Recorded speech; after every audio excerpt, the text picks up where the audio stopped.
Alfredo Vera fokus matangkan fisik pemain jelang hadapi Dewa United. Andre Rosade desak Patrick Kluivert dan staf angkat kaki dari Timnas Indonesia. Shin Tae-yong kembali latih Timnas Indonesia, beginilah gaji fantastisnya.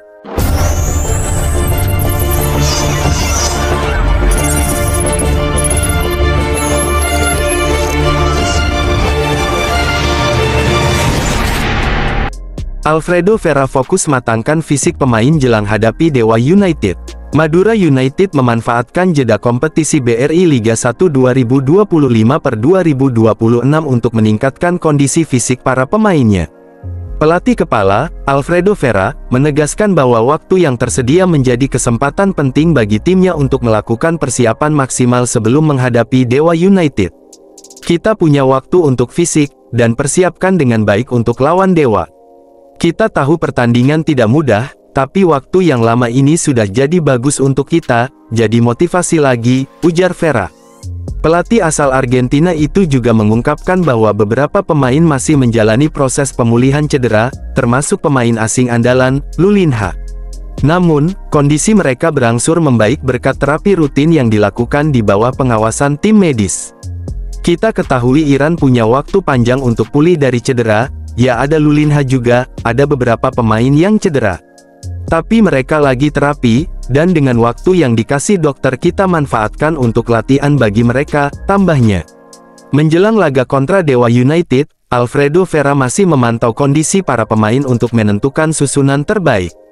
Kita lagi coba, masih sisa beberapa hari. Kita sudah tahu kemungkinan siapa yang akan main, tapi masih ada waktu 2-3 hari untuk kita lihat lagi, tutupnya. Pertandingan melawan Dewa United akan menjadi ujian penting bagi Madura United untuk kembali ke jalur kemenangan setelah periode sulit di awal musim. Sementara itu, di pertandingan lain, Timnas Indonesia harus mengubur mimpi tampil di Piala Dunia 2026 setelah kalah 0-1 dari Irak pada laga pamungkas grup B ronde keempat kualifikasi Piala Dunia 2026 zona Asia, di King Abdullah Sports City, Jeddah, Sabtu tanggal 11 Oktober tahun 2025, malam waktu setempat. Gol tunggal Zidane Iqbal pada menit ke-76 menjadi penentu kemenangan Irak sekaligus mengakhiri perjalanan skuad Garuda. Padahal, Indonesia tampil dominan di babak pertama dengan sejumlah peluang dari Mauro Zelstra, Tom Haye, dan Dean James, namun gagal dikonversi menjadi gol. Irak yang meningkatkan permainan di babak kedua mampu memanfaatkan kelengahan lini belakang Indonesia. Tendangan keras Iqbal ke pojok kanan gawang tak mampu dihalau Maarten Paes.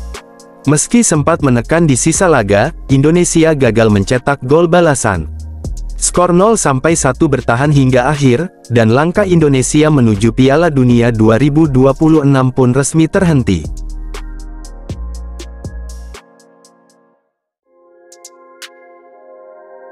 Erick Thohir minta maaf, desakan pecat Kluivert menggema, Shin Tae-yong jadi kandidat kuat pengganti.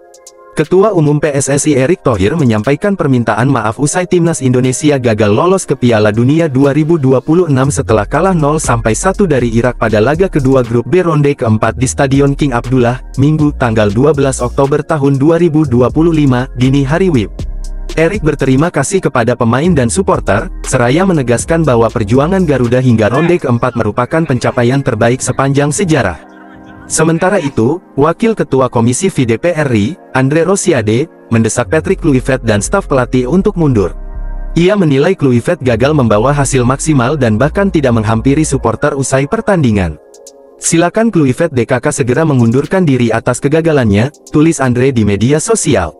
Di sisi lain, tagar-tagar Kluivert turut menggema di media sosial dengan lebih dari 30.000 cuitan, disertai seruan agar Shin Tae-yong kembali menangani Timnas Indonesia. STY saat ini tengah menganggur usai dipecat klub Ulsan HD. Jika kembali di Pinang, PSSI harus menyiapkan gaji fantastis. Saat terakhir melatih Indonesia, gaji STY mencapai 32,9 miliar rupiah per tahun atau sekitar 2,74 miliar rupiah per bulan, belum termasuk fasilitas dan tim kepelatihannya.